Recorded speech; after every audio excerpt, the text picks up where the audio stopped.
अस्सलामुअलैकुम।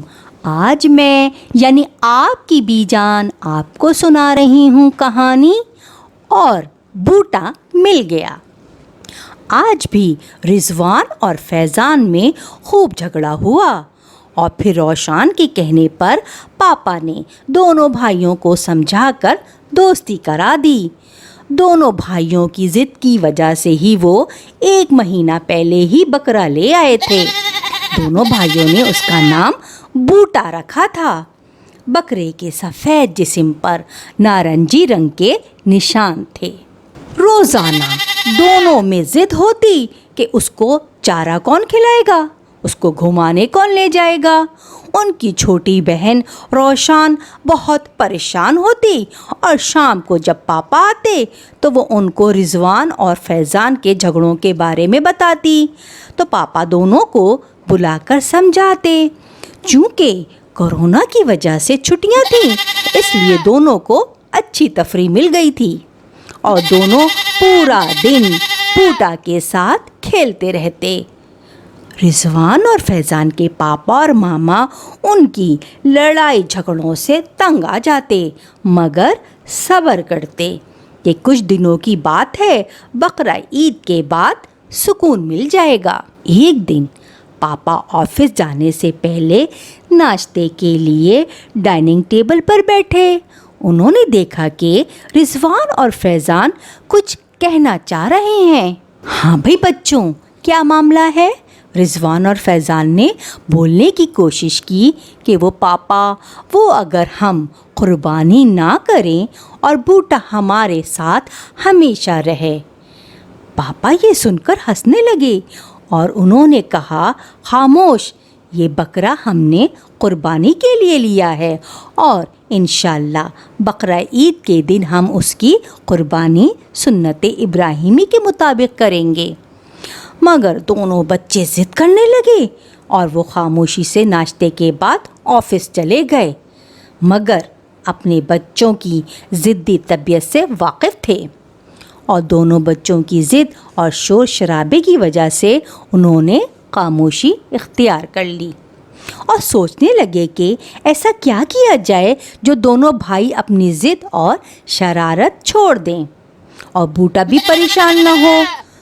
दूसरे दिन सुबह जब रिजवान सेहन में बूटा के पास गया तो हैरान रह गया और चिल्लाने लगा। रिजवान की आवाज़ सुनकर फैज़ान भी सेहन में आ गया और दोनों मिलकर रोने लगे, क्योंकि उनका बूटा गायब हो गया था। उसकी रस्सी भी वहीं पड़ी थी।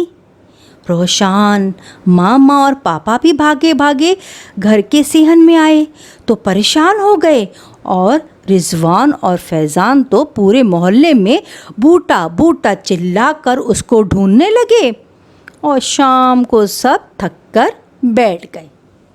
रिजवान और फैज़ान रोते हुए कहने लगे कि सुबह दादा और दादी आ रहे हैं, वो सुनेंगे तो क्या उनको कितना बुरा लगेगा कि हमने बूटा की हिफाजत नहीं की। और पापा से बोले कि पापा अब हम क्या करें।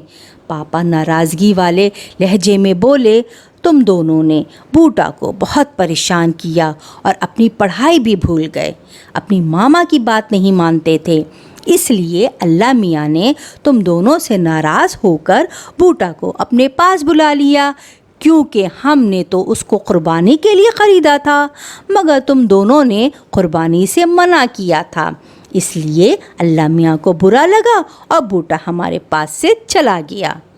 दोनों भाई रोने लगे और पापा और मामा से माफ़ी मांगने लगे कि हमें माफ़ कर दें, अब हम शरारत नहीं करेंगे और हम कुर्बानी से भी मना नहीं करेंगे।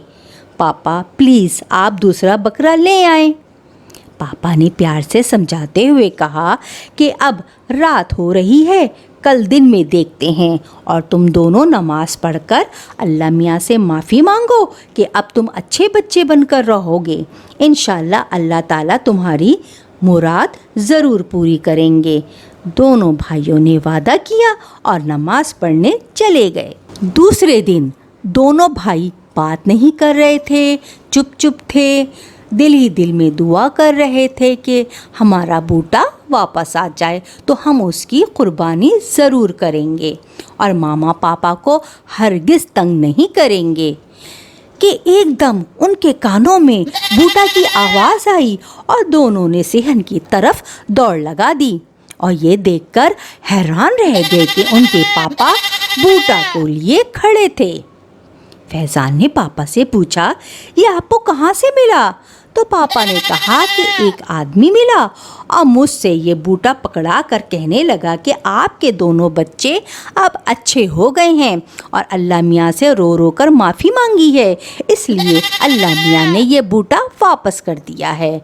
अब बताओ हम क्या करें? पापा ने फैज़ान और रिजवान से पूछा। तो दोनों भाइयों ने कहा कि हम कुर्बानी ज़रूर करेंगे और अल्लाह मियाँ का शुक्रिया अदा किया।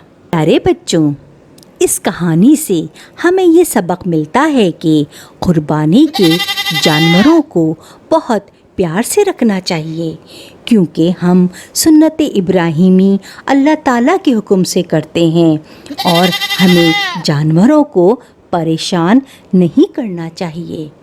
अच्छा बच्चों, फिर मिलेंगे एक नई कहानी के साथ। खुश रहिए। Thank you for watching. You can follow us on given links and subscribe our channel for more information. The Redolent. We are your promotional bridge.